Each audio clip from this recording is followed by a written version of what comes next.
So what's going on with the water at the front house on Lenox?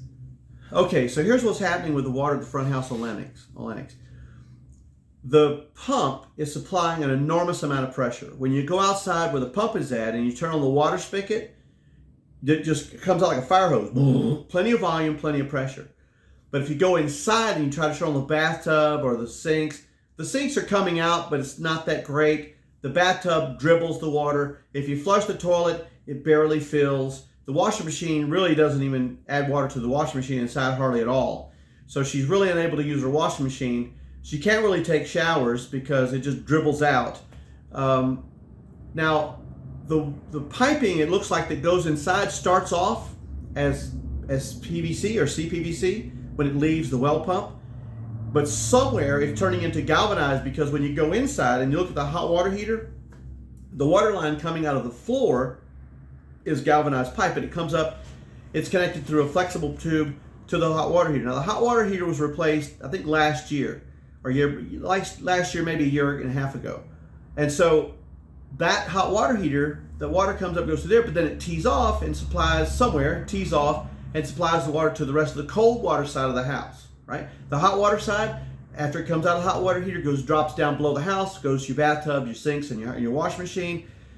The inside, the cold side inside is teed off somewhere below the house and goes and supplies the rest of the house. Now, we don't know if that tee off and the rest of the house is galvanized. It does show up under the kitchen sink as galvanized, but that's the only place we can really tell where it shows up as galvanized. It shows up behind the washing machine as PVC pipe coming out of the floor supplying the washing machine, but we think the washing machine was added later to the house because it's in the bathroom.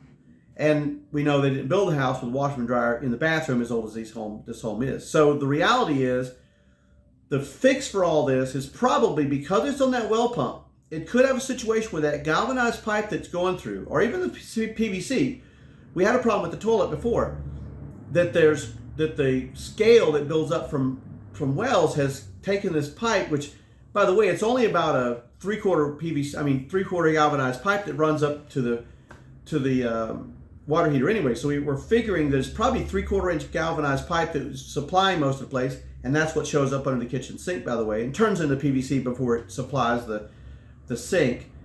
And it's probably got so much corrosion built up in there, there's virtually no water pressure now. It's just gotten to that point.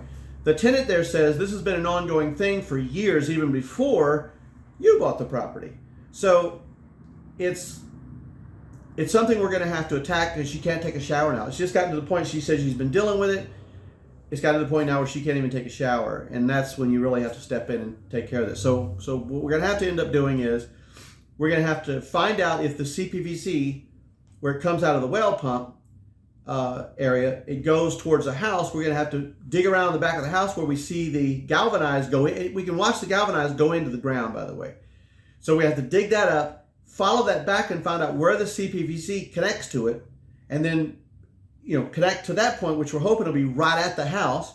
We'll connect to that point and run a new PVC line in. It'll go up and go into the hot water heater, but then we also have to find where it tees off and galvanize and replace that. Now, this would be great if the house was 4.5 feet off the ground, like the back house on the property is, where you can get underneath there. But this house, unfortunately, even though it's above grade, it does sit on the hill, and that's where the hill grades out, starts to get flat. So the house at its highest point back there is only about 10 inches off the ground, maybe. So you can't really get under the house to do this. If we wind up having to go and do some piping work, we're probably going to have to do it interiorly, because there is an attic, as we've been up there before, but it's very small attic space, and the air conditioner system is in the attic with its piping, with its air conditioner duct piping. And the problem is there's only one attic crawl space to get into, and the air conditioner takes up the big section. You can't get around to the other side of the air conditioner. That means it's going to be very limited. But we can work it out. I'm sure that Worx can get this done. And this is something that's just going to have to be done quickly, because she's already told me that she said, I might have to go get a hotel room just so I can take a bath. And when you get that warning from a tenant, it means you got to get this ball rolling. So I'm going to call Wayne, have him go over there, check all this out, do some Where's Waldo on the piping in the back, try to find it, and then I'll let you know what it is. But it's definitely going to be something that's not going to be really inexpensive, but we'll hold down costs as best possible. Wayne does a lot of work for us on Worx Rental Fix, so I'm sure it's going to be as cheap as it possibly can get. Anyway, I just want to send this out because it explains this way better than typing it all out.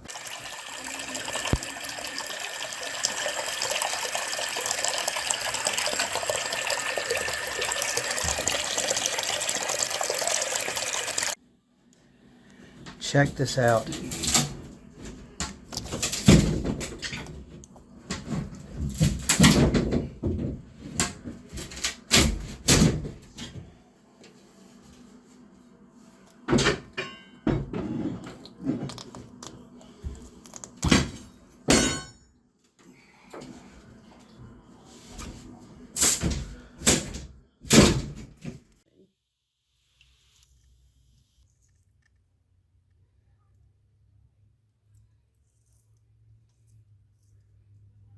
That's a lot.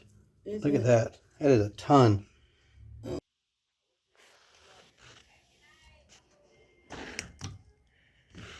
If herder valve's got to be replaced, it's also clogged.